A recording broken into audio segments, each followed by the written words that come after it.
Dollars to Donuts with your host, Steve Portugal. Welcome to this episode of Dollars to Donuts, the podcast where I talk to people who lead user research in their organization. I'm going to be teaching 2 public workshops about user research coordinated by Rosenfeld Media. The workshop is called Fundamentals of Interviewing Users and will be held May 20th in New York City and September 13th in San Francisco. You can find more details about the workshop and register at rosenfeldmedia.com/public-workshops. I'll put the links in the show notes. You can send people from your team, or you can help me out by recommending the workshop to someone else. I also run user research training workshops for in-house teams, as well as work collaboratively with teams to run user research projects and bring new insights into the organizational culture and decision-making processes. I enjoy making this podcast, and I appreciate your support in hiring me and in recommending me. That helps make it possible. I was in Amsterdam recently, and in preparation for the trip, I did a little bit of research about interesting dessert options that the city had to offer. It had been 10 years since my last visit, and I already knew I wanted to head back to original stroopwafels at the Albert Kite Market. But what else was there? Looking online, I found multiple enthusiastic posts about a chocolate cookie bakery. The reviews were breathless hyperbole, the best cookie you'll ever eat, and so on. So on our first day, jet lag notwithstanding, we walked over to Van Stapelen Koekmakerij. We found it on a tiny street with a small line of people across the street and a cookie bouncer, maybe more of a butler, keeping people in place and letting people into the store in small groups. The store itself was also quite tiny, and it turns out they only sell one product, just this chocolate cookie filled with white chocolate. The main option we had is simply how many of this cookie we wanted to buy, with a secondary option around what you put the cookies in, a regular bag or box or a gift tin. The store itself was beautiful with a classic logo on the window and lots of wood and gilt and glass. Just what I pictured an old Dutch bakery would look like, the kind of place that has a time-tested recipe. We bought our cookies and then stood on the street corner to meet a local friend. Meanwhile, a passerby, an expat Brit, heard us speaking English and stopped to ask us about the cookies. Are they really that good to justify the lines of people that she's always seeing in this neighborhood? We thought they were pretty good, and we only waited in line a few minutes. We didn't tell her this, but it's hard for any cookie to live up to the best cookie ever hype that we found online. But it was a good cookie. Anyway, this woman went on to explain that the store was pretty new, like in the last couple of years. I was very surprised as the appearance of the space and the overall narrative led me to assume it was someplace that had been doing this one thing, selling only one kind of cookie, for decades, if not longer. The cookie was still good, but this took away a small bit of the magic, this idea that we had finally connected with a long-standing best of Amsterdam experience. It got me thinking about authenticity, that slippery topic. This bakery created a seemingly authentic experience, implying a time-worn history, even though it's very new and only tourists shop there. The fact that the truth belied my assumptions suggests that it was somehow inauthentic, but I would still put them on the authentic side of the equation. That place looked and felt and tasted authentic, even though technically it isn't. I'm reminded of one of the most fun aspects of user research, trying to tease apart these underlying meanings, when even the words we use are inadequate to fully capture or communicate the nuance. Imagine trying to interview someone about their experience with this bakery and how you would go about unpacking their interpretation of the value proposition. I should note, I am available for this work, and I may be willing to accept payment in the form of desserts. Moving on from philosophical cookie musings, let's get to my interview with Kathleen. Kathleen Asjes leads the user research team at Schibsted Media in Sweden. All right, Kathleen, thanks for being on the podcast. Thank you for having me. Great to be here. Let's start with an introduction. Who are you? Where do you work? What do you do there? Yeah. So I work at Schibsted Media in Sweden, but I'm originally Dutch. I moved to Sweden around 8 years ago, and before that I also moved around quite a bit, so I've been here and there. And I lead the user research team at Schibsted. We are 9 people altogether right now. 9 researchers. And I manage the team. I make sure that we advance our research practice, that the research maturity of the organization kind of advances, and For those who don't know Schibsted Media, which is basically the whole world, we are a media company based in Scandinavia, and it consists of, it's a conglomerate of all kinds of online newspapers, on and offline newspapers, media houses basically. And they are the biggest ones in Norway and Sweden, 8 altogether, but also some like regional coastal newspapers and so on. So it's a mix of both national and regional newspapers, as well as other niche products that we have. That are not newspapers. Yeah.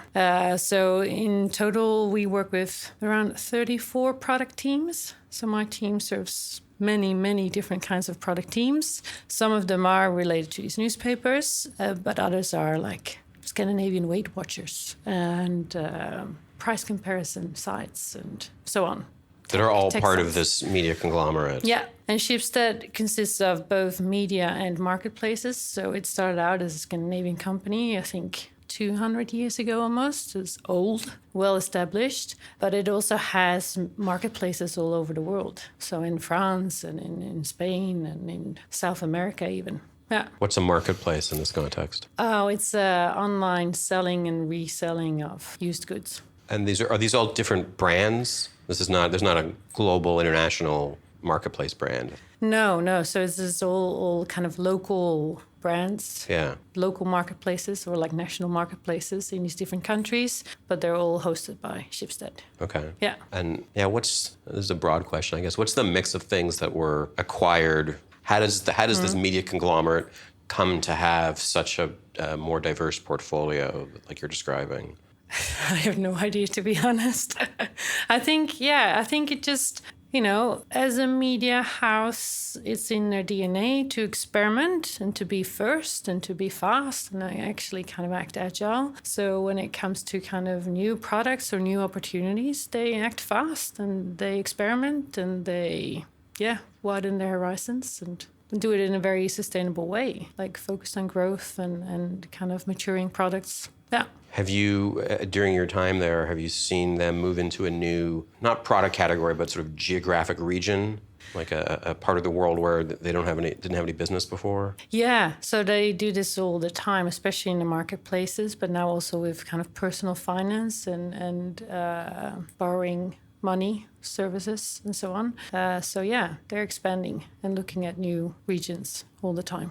Yeah. So in those examples, that's businesses that they're already in, and then how can we do that in another territory? Okay. How can we take this to a neighboring country, or how can we expand this in a different region? We see opportunities somewhere else. What can we do? Right, I'm starting to see a little why there's so many different product teams that you're working with, and they're just... Yeah, but this is only, I'm only on the media side. I'm sorry, I should be really clear about that. All the marketplaces stuff, I'm not in that. Oh. No, my colleagues are. Do you have peers who do research in that part of the business as well? Yeah, so there are researchers. My team is based in Oslo and Stockholm, but there's also researchers based in London, in Paris, Barcelona, South America. So all together, I think in Schibsted wide, there are around 25 to 30 researchers altogether. So you're involved in the media side. I'm just wondering sort of how many clusters are there? If media is one... And marketplaces is the other. Okay. They're like the big two clusters. Okay. Yeah. Right. So you're 9 and I'm doing math now in my head, so that's about 16 people probably in the marketplace side of it. Yeah, like it's a community of researchers, and we make an effort to see each other every year, which is good.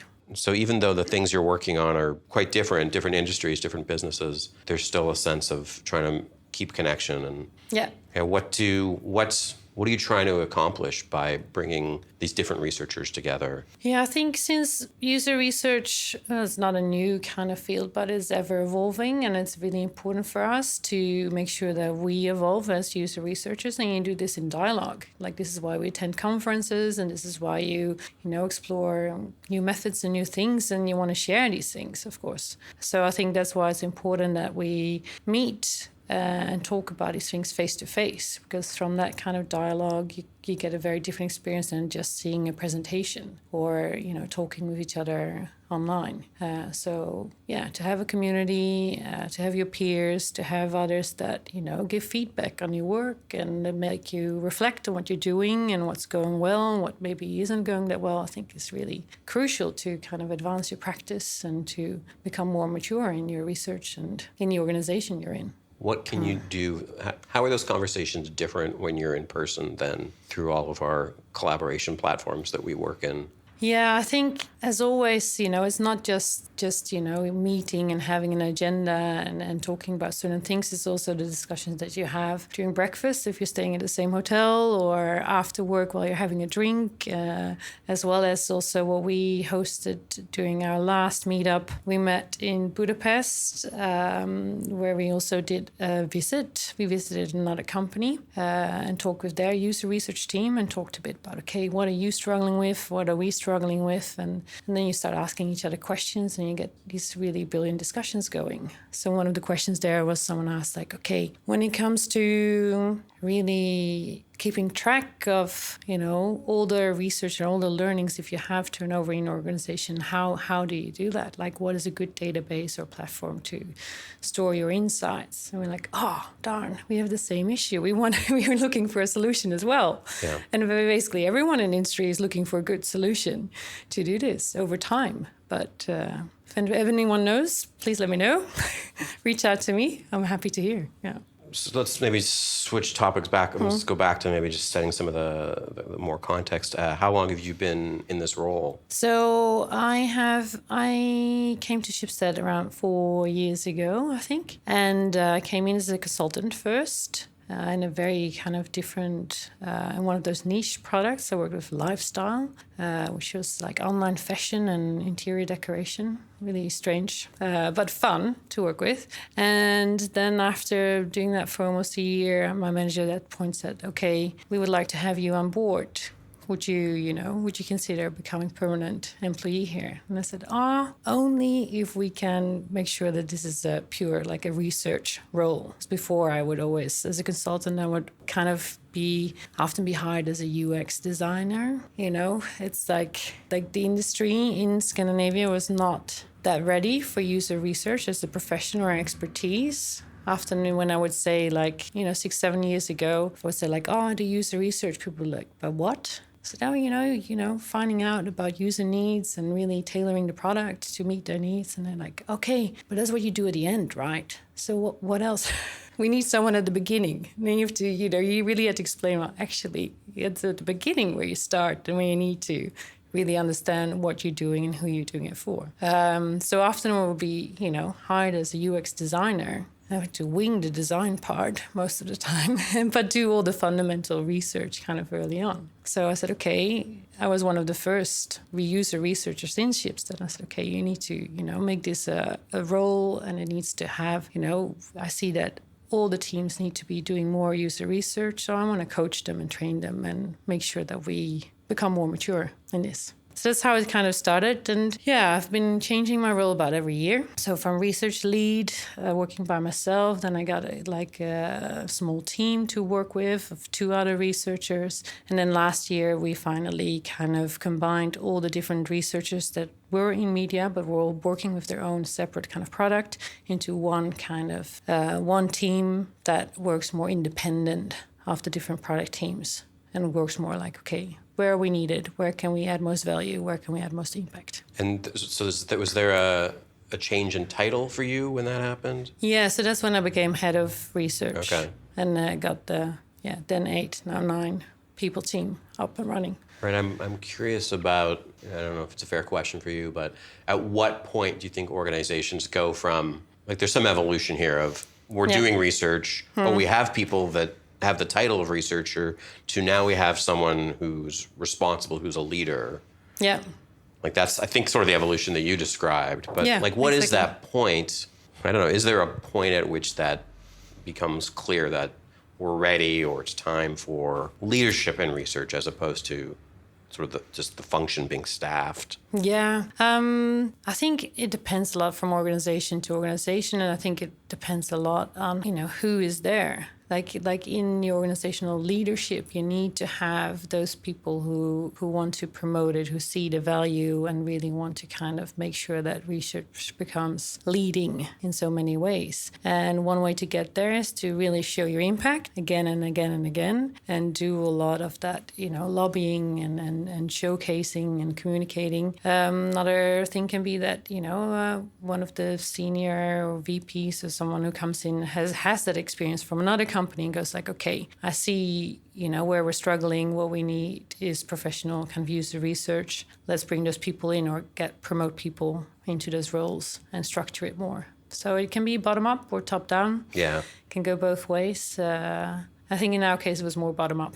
Right, you hear stories about people were brought in with the intention of Yeah. building up a function capability, like you build said. a team, build Right. a function, change the organization. I never had that mandate to begin with. I created it. You didn't have the mandate, but it sounds like you had that trajectory. I mean, in the conversations you had about taking a full-time job versus being a consultant, sounds like, I'm inferring from some of what you said, that you're looking towards more robust establishment of research that you would want to champion and drive. Definitely. I think it's so important because user research, for us as a function, as a role in an organization, we're there to make sure that everyone in the product teams makes better informed decisions, right?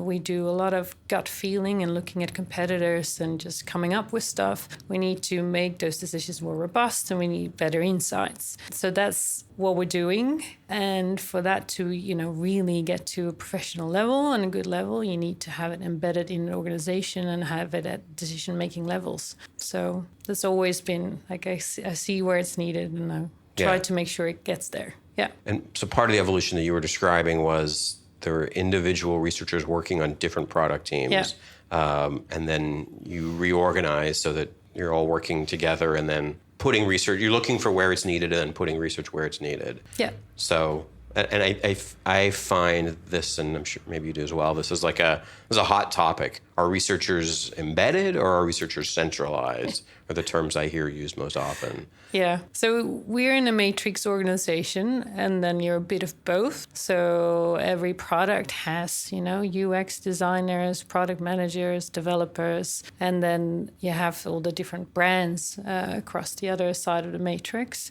And then, we feed research into each of these kind of product teams wherever it's needed. So you're half embedded and half not. And, ideally, of course, it'd be wonderful if I had 34 researchers, then everyone could be embedded. But I don't see anyone granting me that kind of capacity anytime soon. Right, at least 34, right? Because maybe there's more work for more than one researcher in that team. Definitely. Let's go for 40 or 50. Yes. Yeah, I would like to, pose that question to the CEO or CTO, whoever is making the decisions these days. I'm not getting that at all. That. No. Okay. And I'm not sure if we would do a better job at that scale, because now what you see is when you work with multiple product teams is that they have similar challenges, similar issues, similar audience. So you have more of that dialogue going on between the product teams, and you're facilitating that as a researcher because you have an overview of all the different issues and the similar issues that they're trying to deal with. So I think in that sense, we're usually understaffed as always, and there's way more requests than there are people in my team, for sure. At the same time, it makes you make really tough decisions on, okay, where can we add most value? Where do we add most? But also, you're spread thin, so you need to make sure that teams do their own research, but you support them doing it. And actually, I think they do. I think the outcomes are used more and better if teams do it themselves, with your help, obviously. But Do you have a theory as to why? Well, it's all about that kind of first-hand experience. If you talk with your audience or your users directly, you've shaken their hands, you've seen what they struggle with, you know what's happening to them, and you will use that in your everyday decision making for the product. And also, you can do a study on, for example, working on news consumption patterns, like how often during the day do you access online news and which sources do you look at, for example. But during those conversations, maybe really interesting things are coming up about subscription models or when you are willing to pay for news or not. And if the product owner or the designer has those conversations themselves with users, then in the next project that comes up where they're actively looking at subscription models or changing those, they will have that knowledge kind of in their back pocket and take that up again. Whereas, if I write a report or share information about news consumption, that information about subscriptions will not be in there. Like, that's in my mind. So if I'm, the expert who knows everything and has all the conversations and all the interviews and gets all the raw data and starts analyzing that, and I'm the only one doing it, then I am the expert of everything. But I can't be there for their everyday decision-making or their backlog grooming or their, deciding on the next step or their product strategy. So the more they do themselves, the more all those insights will feed into their everyday work. So can I try reflecting back? So a team that does its own research, one, has the benefit of direct experience, and two, has the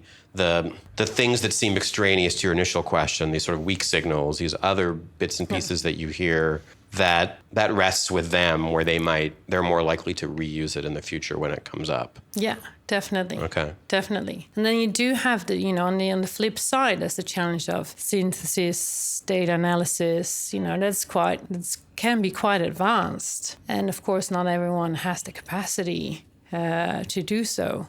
Both in time as well as mentally. So it's a fine balance between, grooming and training them to do their own things. We're still keeping, an eye on it and helping them in the places and spaces where they struggle. So something like synthesis, which is advanced, what do you do to help a team that's not there? Yeah, so I would sit in on those sessions with them. So for example, I myself support 2 product teams now, and we've been doing this for around a year and a half. So they're pretty good at, writing their own kind of discussion guides, doing their own interviews and so on. But I noticed when it comes to the analysis part, they're still, the findings are still kind of superficial. So I would just, try and sit in on those sessions. Or listening to 1 or 2 of the interviews, then sitting in on the session, look through the raw data with them and really start digging. And then, when people jump to conclusions too quick, you say okay, where did you get that? It's the fear of missing out, it's here and there. It's well, actually, no one ever said that. That's something... that's a term we use a lot when it comes to filter bubbles and so on. I don't think I've heard any users say that in interviews, and then make them dig to find the evidence. And they go, oh, no, I jumped too quick there. Okay, well, let's step back then and look again at what we did find. So, yeah, but it's different for every team, really, what they need and where they're at. And some are at that basic level of, okay, what do I ask and how do I ask it? And others are a bit more advanced. So what's your decision-making process in allocating your own resources across these different teams, where maybe a researcher in your group is going to do the research or is going to support this other team doing the research themselves? How do you plan all that? Well, it's really hard. And I've actually lately there have been, I wouldn't say conflicts, but there are, different teams are fighting with each other over who has access to which resource, which of course is a terrible situation to be in. But we do it in a way where we're 9 people now, and we make sure that each researcher has multiple product teams that they focus on, that they're the first point of contact for. So all the requests and so on come in through them, and they follow the product team and their kind of research roadmap and what they're doing. And then when new requests come in, it comes through me, and then I'll have to just, interact with the team and ask, okay, who has space? Do we think this is more important than something else? Do we need to prioritize this? And then we prioritize based on several things. So first it is where do we have most impact? Where do we think we can generate the most important insights that are really needed for a team, but also where are we at ourselves in our professional, personal development, and what kind of opportunities come with this research assignment or challenge that will help this or that person in our team grow personally. Can you give a generic example what that would be like? Yeah, so for example, we had an assignment coming up and we thought like, okay, well, looking at it, we thought, okay, this kind of challenge requires a diary study. And there was someone on a team who really wanted to do a diary study, had never done it before, and wanted to kind of try out that as a method. Then we thought, okay, well, this is a great opportunity for you to work this out and experiment with this. So then we put that person on to that assignment. So it's a big mix of different things, really. Like, where can we have most impact, but where can we also learn and new things and try and challenge ourselves and grow as both as a team and as well as research professionals. If you don't have resources for the request that comes in, I'm sure there's a couple of things that could happen. That research could just not happen, or it could be done by the team, or I don't know what. Maybe I should put it as a question more. What if you happens? Can't handle something? What happens to it? I don't think it's done. It doesn't get done. Or we hire external agencies to do it, which I think often is the worst thing to do. Like, I think, and this is also why I'm happy that we kind of came together as a research team, because I think around 2 years ago, it was like every individual researcher would be stuck doing a lot of tactical validational kind of research and be really busy with that kind of everyday work, really trying to make sure that product teams, look more at these kinds of insights and validate whatever they push out. And at the same time, we were thinking like, okay, we need this really big strategic research done on the whole, what is the ecosystem in Scandinavia for both news consumption as well as online marketplaces and selling and reselling of used goods. And then we hired this agency to do this for us and spent loads of money on it. And then so all the really challenging, really big research questions are done by an external agency that deliver a report, but then all the super useful insights and extra information kind of, they stick there. They don't really reach us, or at least not into the organization. We can't do it ourselves because we're too busy. That's, of course, a terrible place to be in. It sounds analogous to when product team does research versus when the research team does it for them. Yeah. Okay, so yeah. I mean, so it's even one step further removed. Because now it's not in the organization not even at all. In the organization. So some consultants know a lot about media consumption and the whole ecosystem in Scandinavia. Right. Good for them. They got paid to do that as well. Yeah. So as someone that works as a consultant, I'm definitely sensitive to when you hear that your way of working is the worst possible option, and it definitely makes my ears perk up. Hope I didn't offend you. No, I'm not offended. I mean, I don't know. It seems to me, in my experiences, that the mitigation for that is to have it be a collaboration, which is a different way. I think you were even talking about this when the way that you're supporting your internal clients versus kind of doing it for them. I think for consultants, is my opinion and my experience, it's to go take the research, to go take the tasks, execute it, and report back on it is not, as a consultant, that's not very fun. It's not very rewarding. I don't think it's very effective. But I'm interested in sort of finding collaborative models. Again, just kind of like sometimes with your teams, you're coaching them, but they're handling it. And sometimes you're, in there doing the research with them. I think these kind of hybrid, they're more blurry kinds of collaborations. Yeah, because I don't want to know everything about some topic, and then that doesn't suit my objectives. No. And doesn't suit my clients' objectives. No, exactly. But that's why you as a consultant need to have a really thorough discussion about that at the start, right? Like, how can we make sure that these findings and insights kind of land in the organization and are usable by everyone, rather than just being a deliverable that could then kind of goes from, one's inbox to another inbox, and then, 4 weeks later it's forgotten or in some kind of drive somewhere. Right. Your point earlier about, trying to help them have some experience where something sticks with them. That's definitely the model of my own business. And I think as researchers, we're capable of facilitating that experience in a way that, this is all what you're talking about, setting up these teams to be successful. So how do you help them have those experiences? It sounds like that's what you've been working on a lot. Yeah, so definitely. I think we agree more than we disagree. But we do. Yes. Let's see if we can loop back in something you mentioned before. So you were talking about one of the advantages of this kind of matrix model is that researchers have experience across different products, different product teams, and they're able to bring something that they've learned into a different context. Yeah, exactly. And also, I think we try to make sure that our product teams do kind of continuous research or rolling research, whatever you want to call it, so that they bring in their end users every month, at least every 4 weeks or so. And then, you have a batch of 5-6 people coming in every month for all these different product teams. But so it adds up to a lot of people in the end. And, over time, it adds up to talking to very many people across time. So we try to make sure that they have some kind of fundamental questions that they ask everyone. So across these different product teams that we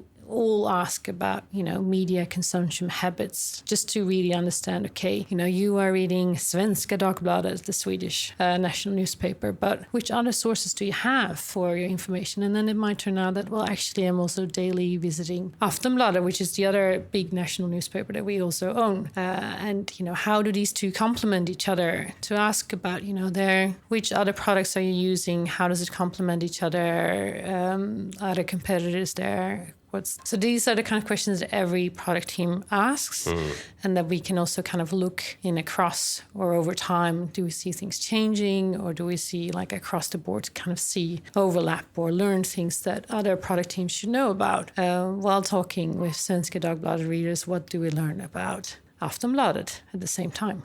Just yesterday, someone was asking me about their organization and describing what they did. They put it as very siloed research, and they were feeling frustrated as a researcher. They were a designer who was doing a lot of research. They were seeing things that they knew could apply elsewhere, and they didn't know what to do with them. And you're kind of describing a sort of a proactive structure for that there's some things that are going to come up and you're going to intentionally ask in a lot of different research. Yeah. And then I guess would be the challenge for this other group. Then you have to put the time in to say, well, what does that tell us? Yeah, exactly. But I really like the idea. Not just keep it on the shelf, but actually use it. Yeah. And I think there we still have a way to go, to be honest. We try to make sure these things are in place, but to actively, spend time on digging through it and making sure it's useful, or I think we can take extra steps there. Yeah. Right. At one level, it's there if you needed to go look at it. But to be proactive, you would have to go and say, well, what are we learning? Yeah. What did we learn this quarter? What did we learn this half year? If we compile all that data. One thing I've heard people talk about is, you're describing managing these different requests that are coming in and prioritizing them based on these different criteria. I've heard people talk about one thing they can do with those requests is say, we already have that information, recycling data or recycling insights as opposed to redoing the research. Yeah, exactly. So often it is also about, seeing okay, you want to have information about, willingness to pay for online news and so on. We know from your counterparts in Norway that, they've done this and this study. Have a look at that and see if you can reuse some of those insights, or if you think they apply to you, or if you can build on that. So there's a lot of that kind of cross-functional. But then still, it becomes, I've been there for 4 years now, so I've been, I've seen and heard quite many things, but then still a way of, what is the one central database or place where you will know that, that information is there, even if people have left, or what if I leave? Where does all that knowledge go? Yeah. Yeah. That's a theme we think we keep coming back to, is sort of where does knowledge go? And the external consultant or you delivering the report, the kind of matrix way of working for the team, and then where does that live? It seems like this is a really significant challenge. As you said, the folks that you met with in Budapest, that was also an issue for them. Yeah, I think it's an issue a lot of people struggle with, like across everything. And then do you need an organizational wiki or database, or I don't know.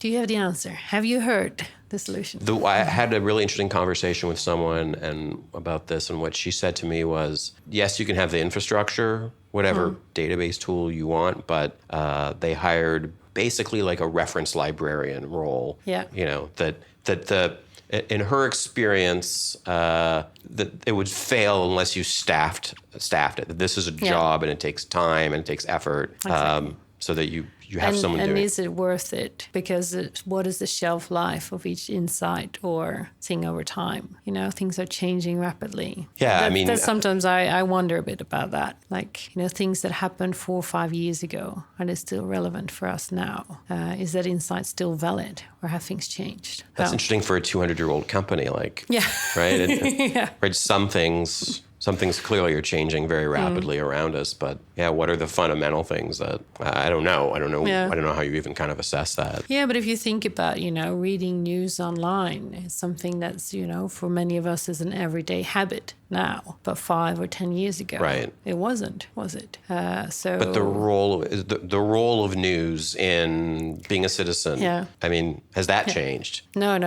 And that's also what's, you know, so interesting about working in this field. When I graduated, I wanted to be a journalist, actually, because I thought it was really exciting and really such an important thing. You know, free and independent journalism is such an important thing in society. And now, you know, all these years later, I get to work with journalism. So I'm almost there.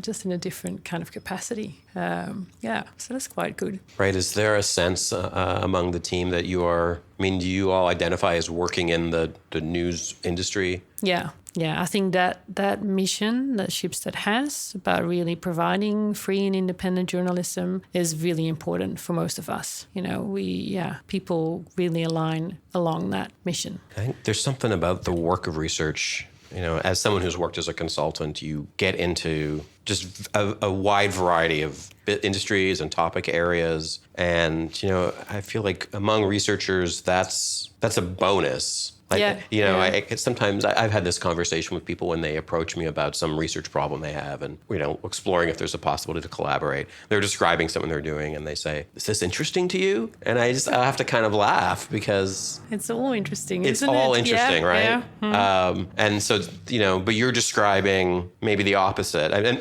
obviously there's thousands of problems even within the space that you're in. But, you know, I guess it's breadth versus depth that you're in an industry and you're sort of focused on commitment to that mission.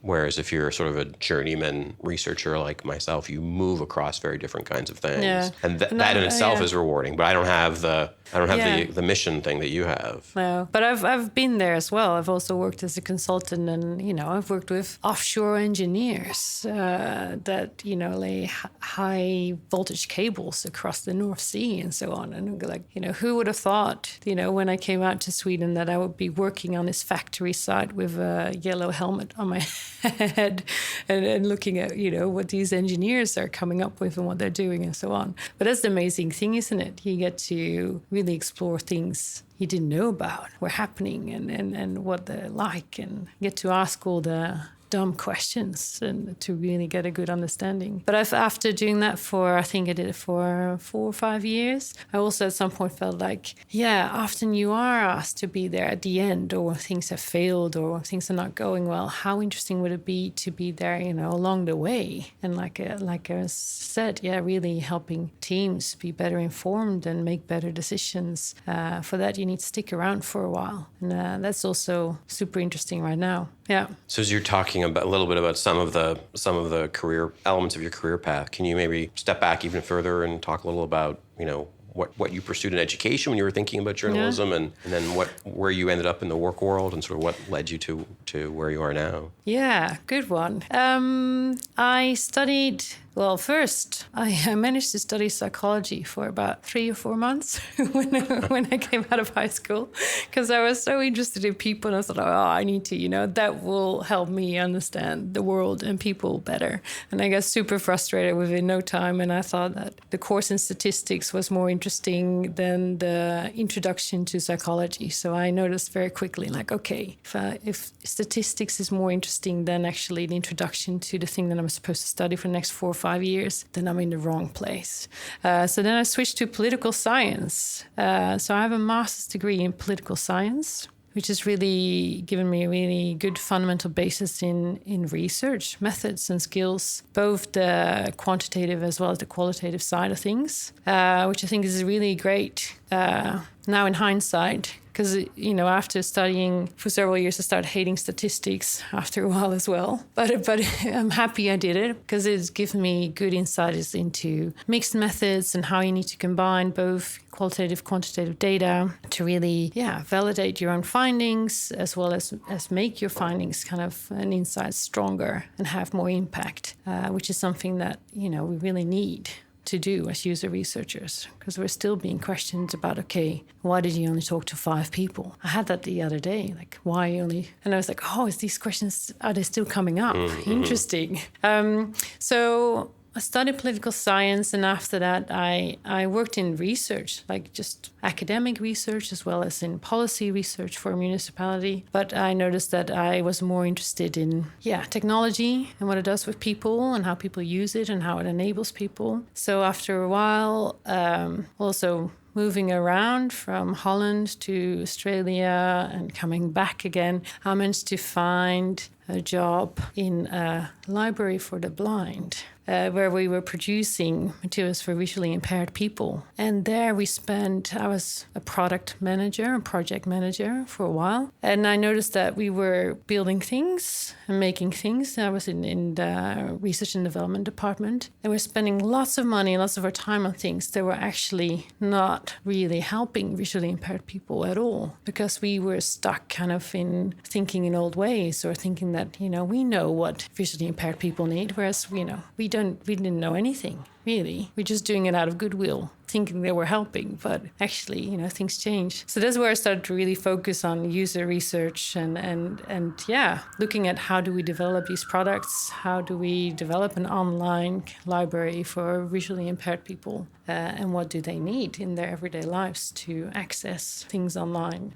What devices do they use? How do they do things? So that's when I really started to focus on user research. And were you thinking of it with that label, user research, at that point? No, not at all. Not at all. And I think in the US, I think user research was more well established than it was in Europe. And it wasn't until, I think, 6 or 7 years ago, I was at a conference in the US where actually someone asked someone, so what do you do? And I said, I'm a user researcher at Google. User research. That's what I'm doing. We talked about what her job was and what she was doing. I was like, that's exactly what I'm doing. So now I had a title for it and actually, good understanding of what it was and what you could call it. But then no one else in the industry got that yet. Right. No. So it's a bit behind in some ways, I think. So what happened after this working on Library for the Blind? Yeah. So after that, I managed a team for a while to really become more user-centered. I did it for 3 years almost. And then, we moved to Sweden, from Holland to Sweden, and there I had to reinvent myself and who I was and what I was doing. And then I started consulting. So I started consulting and working with UX, user research in the different industries. So I've done everything, like I said, from offshore engineers to 3D kitchen modeling, comparison. I've done an interesting study on heating pumps and how to explore interfaces for that. This is really fun and weird assignments, and ended up doing an assignment for Schibsted and stuck around because they're interesting to work with. Your whole journey is, I love that you were doing research and didn't know that it was called that, that you had sort of found your way to it without the benefit of that label or that identity or some of the professional community stuff. And it just makes me think about, because I think your example is common, if you look at sort of over trajectories over time, and, I think you're right, geographically it's different, US versus Europe versus other parts of the world. There was a time where anyone who was in user research was there through an indirect, I don't even want to say non-traditional because there was no alternative, but everyone was there through mostly somewhat kind of indirect path. Yeah. And as time moves on and the research industry grows, there are people who identified that early on, chose an educational path that would sort of prepare them for that. You can study it nowadays. You can study it, right. Very interesting. Right. Whereas we remember when people would say, what is that? That's not a thing. I don't know. So as time moves on and we have a mix of people that have studied it versus people who have, I don't know, this is a little pretentious, but been called to it because we identified it. Yeah. I guess you can study it and be called to it. But someone like me I was not trained. I was, found my way like you did. Yeah. what does it mean for the practice kind of collectively as we have this mix and as that mix changes, right? I'm going to guess more people are being trained in it now. Yeah. The mix includes more people who studied than it did in the past. That's a hypothesis. I think it does, and at the same time, I don't think it should. And I think the richness of our practice, research practice, actually comes from people with different backgrounds and different kind of previous experience. So that's also what I look for in my team. Like everyone comes from a different background, and when I recruit for my team, then I also actively seek people that come from something else. Yeah, different nationality, different professional background, different academic background, different phase in life, from juniors, really junior. I just hired someone straight out of, psychology she studied, to more senior, have been around for a while and have all that expertise from just industry or academically. And I think that's how you as a team and as a person can grow most, through that mix. And that's how we can do our best work. I would not want to have a team of 9 trained user researchers. Why? Best quality comes from diversity. Quite often, that's been proven time and time again. From the more different angles you can look at a problem, the better your answer or solution will be. And I think that's the same for a user research team. You need, qualitative research experts, you need quant research experts, you need people who are, more experienced in design so that they can come with really good recommendations on how to solve problems. You need people who have, different. So my team as well, there's some anthropologists, psychologists, someone who comes from product design, like physical product design, someone from digital product design, human-computer interaction, UX, we're a bit of everything. And we actively want it to be. The more diversity, the better. The more we can learn from each other and the better we will get at what we're doing. Yeah. Do you think there's any connection between, you mentioned before that people are still asking the sample size question. Yeah. Is there any question between that as kind of how well research is understood or not understood? And because, your diversity of thought, your diversity of educational background is not, I don't think that's an unusual way of articulating it. And I'm with you that that's a strength. But I wonder, a practice that is made up of, there's a kind of a conglomeration of different types of thoughts and educational background. Are we creating challenges for ourselves and being understood by others because we have that? I mean, diversity, I agree, diversity is a good thing, but there's sort of almost like a ragtag aspect of it. Like, we've got a psychologist and a product designer and someone from political science. Like, there's, it could be misconstrued as sort of a lack of intentionality or standardization. The more well-established it is, through education and in product development processes, the more standardization there is, the easier it will be to get recognitions for what you're doing. At the same time, if you really deliver high quality insights and really can also show the impact of these are the insights, this is what we're learning, this is what the product team is also changing based on that, and this is how it's changing our revenue, this is how it's changing our product, this is how it's really improving the user experience, then it's in that proof and in showcasing and also labeling it, naming it. Like, we got here through this and this insight, and this is how we managed to change things around. Then people can also get there. But that level of understanding and acceptance of, we talked to 6 people and we know more now than we know from just staring at our belly buttons and looking in-house and to ourselves or our competitors. Yeah. I mean, what I hear you saying is that, the thing that helps advance the field is the work being good, the work being relevant, and kind of advocating for the work. And, my thing about, what kind of backgrounds do people have and so on, is that's probably not as relevant as the thing that we're here to do that people care about. That's what they care about. At the same time, of course, it is, tremendously helpful that, large companies have really professional research teams and that they actively do this and that there is education and training in this and that, that level of making it more professional or standard, that helps us, of course, as well. Because then I can might also say, you know what, at The Guardian are doing it this way. We could be doing something similar, or, you know, they have learned this and this. We should be looking at that as well. So yeah, it goes both ways.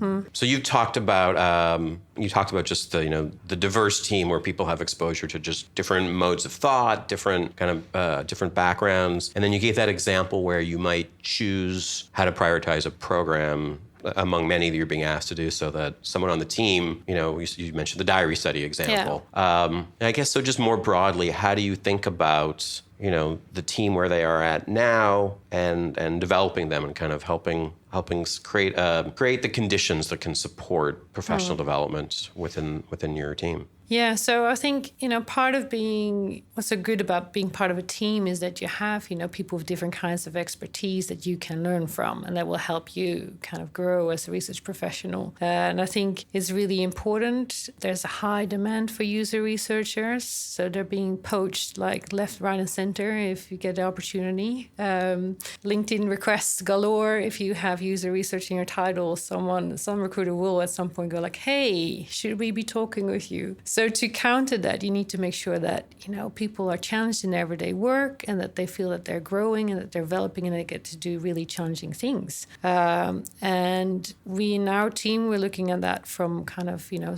we have a sparring system where every month you team up with a different person in the team, and every week you spend at least an hour sparring on, you know, what am I doing? How's it going? What are my challenges right now? Can you give me feedback on this script or this method or this approach? Set up, you name it, it's up to them themselves. But just to make sure that, you know, you get active input from not just, you know, in the team setting, but also one-on-one to help you kind of get different inspiration, different feedback all the time. And as well as, besides the sparring, making sure that people get to do really challenging assignments and that we put them on kind of the research, and that not just, you know, which product team yells the hardest gets to put a researcher and get to say what they have to do, but to make sure that, you know, we focus on the things where we can have high impact and really mean something for the organization, as well as the product team, as well as for the researcher themselves. So I think there we're seeing, you know, from compared to a year ago when they were all, you know, everyone's in their own product, in their own silo, doing their own thing. We're seeing lots of benefit from that now. Being a central team, of course, can be challenging because you're getting more requests on what you can do, but at the same time, you get to really learn from each other and learn from your peers and develop yourself as your own practice quite a bit. Yeah. So I think that's really, what's super inspiring about being a research team or having that. And I can recommend to everyone who is like a research team of one, this is as many of us around that, to try and find your peers and try and find a research community around you. It can be in different organization, or it can be even online, or it doesn't matter. Try and find people that you can spar with and you can talk with and learn that way. I have to admit, I haven't heard the word sparring used in that context. So that I don't know if that's I don't know if we have a regional difference here or my lack of exposure to certain kinds of environments. I don't know, but maybe it's a Scandinavian thing. I don't know. I don't know. I think of sparring as like practicing in like in boxing. Where But so when you said the word, like that, it brought to mind something adversarial. But as you unpack it, I'm like, oh, this is, you know, a trusted partner that you can. I think a sparring partner in sports and in boxing is someone that it's like a friend that you can hit, right? Yeah. I mean, there's a certain someone that challenges you. Yes. Yeah. And you have to have trust. Exactly. I mean, it's a safe place to go outside your comfort zone. Yeah. And that trust is something that has to grow over time. Because I remember when we came together as a team at first, there really was some doubts and questions about, so what is this going to add for me? Like, why should I be part of this? Right. So it was hard work to make sure that people really, you know, got an understanding for, you know, what is your expertise? What is my expertise? What are our different backgrounds and how do we complement each other? And how do you add to my work and how can I add to your work? So it took a couple of months and it's a lot about meeting each other face to face. So we make an effort to see each other every month, even though we're Oslo and Stockholm is not far from each other. So it's an hour's flight. You can't, you know, see each other. So we do that every month. And then it is a mix of both professional as well as eating out. Right. We're looping back to what you were saying before about just the overall research community at the company. Yeah. That even within the team, that's how you sort of turned a bunch of individuals into a team was through spending time together. Yeah, exactly. And then, if you've seen someone, if you've met them, it is easier to reach out online and post a question and get someone to, then maybe follow up and talk with you or have that kind of communication with. I mean, you're describing something that seems at least somewhat parallel to the work itself, that being in the same space with people and talking to them, and whether you're not, you talked before about meals, maybe you're not literally breaking bread with somebody, but you are sharing space with them, and that there's things that happen that I think can only happen in that environment.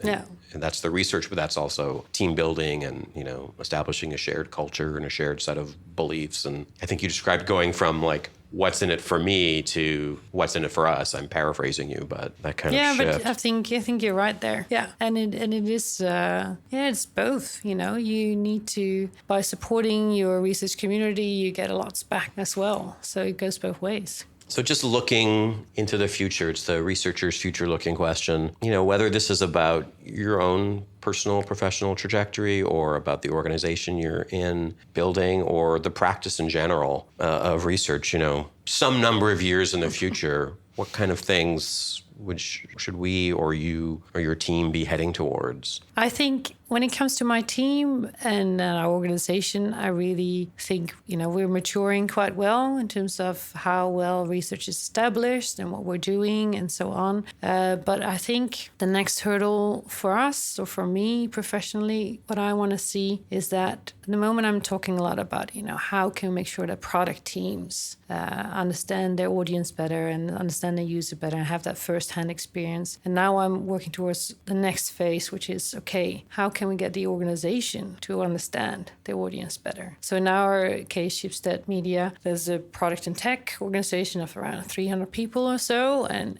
I all want them to do and understand user research, and we spend a lot of time training them and coaching them and mentoring them. Great. But there are 2,000 people, employees working in Schibsted Media, and this includes like the journalists, and it includes like salespeople that, sell ad space, or that work with subscription, and it includes customer service, and it includes HR even. So how can we get them to start doing user research and get them to have that kind of first kind of access? Because otherwise it's still a silo, still the product and tech silo that gets the empathy and gets the understanding. But what about the people that create the content on the platform? What about the people that sell it or sell parts of the platform?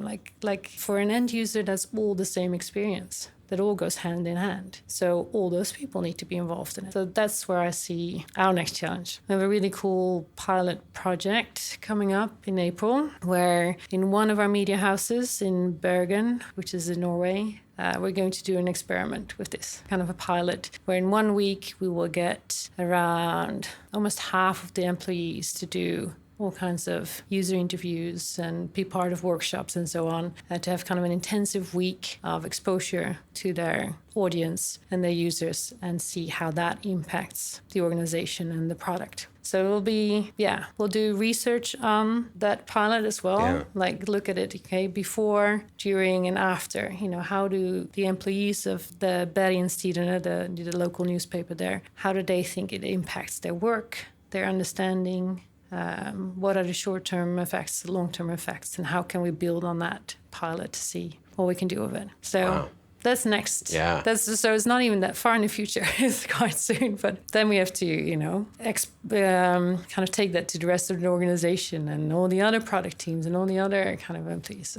Be interesting to see how it goes. It's a reimagining of research, as you say, moving from product research as a thing that helps product versus research as a thing that serves the organization, the culture. Yeah. Yeah, that to me feels really big and very future looking. It's really exciting. Yeah, it'll be a lot of fun. Let's hope it goes well.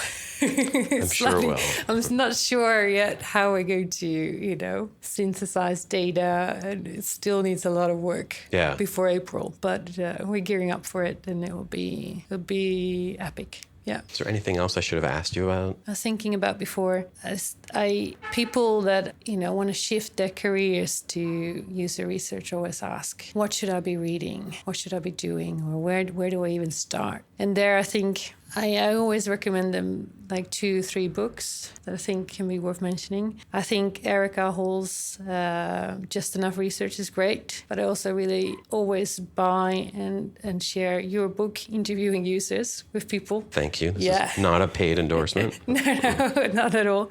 But I think it's like the fundamental basics of just getting started. And it's a lot about that. It's not so much about which university do I go to, which master program do I follow, or which kind of courses do I need to pay a lot of money for. It's more about, reading up on it, trying to get started and trying to get into your everyday work. Or if you're a designer, you can be doing it. If you're a product manager, you can be doing it. But if you're working in HR, you can start trying it out, experimenting. You just need to do it a lot to get good at it. And you can come from any kind of background to become a user research, really. You just need to get started. What if when you were doing political science research, what if Erica's book had been around then, or my book had been around then? Like, would that have? I realize you didn't know that that was a thing that you were going to go learn from. But I'm just thinking of you at the point that you're kind of advising a hypothetical person, but just going back in time. What did you have to sort of teach you how to learn how to do the research that you were doing? Yeah. Well, I think, in the social sciences, that's all you do. You learn, research methodology, and you learn to master that. But I think I would have loved to see, both these books but also in the online. There's so many great resources, articles and so on that show you how it's practically applied in the industry. And it's so different from academic research, and it's so tangible, and it's so, you kind of see direct usage, impact, change, and so on. I think if I would have seen and known about that, I would have switched earlier on. Then I would not have gone into academic research in the beginning at all, and would not have toyed around with, should I do a PhD or not? No. No way.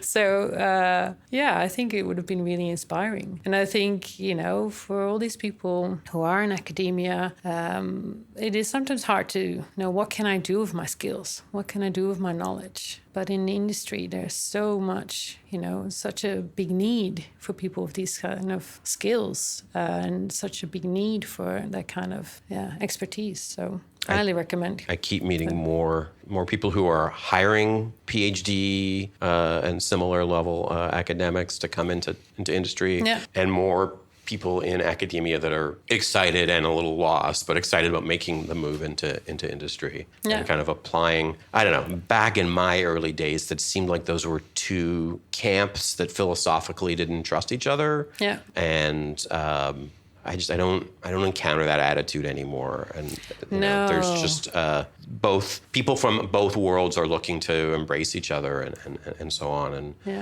so that makes me hopeful for just the field growing in that way. But what's so funny? Because I feel like I've come so far from any kind of academic style research and so on. But it was a couple of months ago that one of the designers, I was talking with him about how you standardize and how you can get frequent research going, and talking about the research objective, and he just said, what? You're just so academic. And just getting the basics kind of in there. It's still, for some people, that still feels too academic. And you think like, oh my, I need to have, think more about how I share these things, or what I say, or like, it's the fundamental basics. You need to have a goal or an objective for any kind of study, but maybe we should call it something different, because it just sounds too, far-fetched, or too kind of highbrow for someone. I'm impressed that you took that as a growth opportunity or a challenge for yourself. Not at the first moment. Okay. I must admit. At first I was just like, what? You're kidding me. Yeah. And then I thought about it a bit more, and I like, okay, if I'm getting this kind of feedback, then maybe I need to change and do my own kind of internal, research. If I want them to do their own research, then I need to approach them at their own level, and using the words and kind of things that they can relate to. Otherwise, it's like, how am I going to convince them otherwise? Well, great. Do you have anything else we should cover? Don't think so. Okay. Thank you so much. Well, thanks. This has been a great conversation. Mm-hmm. I've learned a lot, and lots of ideas, and great to have the time to chat with you. All right. Thank you. Thanks. Thanks for being here for this episode of Dollars to Donuts. Follow the podcast on Twitter and subscribe at portugal.com/podcast or iTunes or Spotify or Stitcher or your favorite podcast distribution platform. Also at portugal.com/podcast, you can find the transcript and links for this and all episodes. Buy my books from Rosenfeld Media or Amazon. Thanks to Bruce Todd for the Dollars to Donuts theme.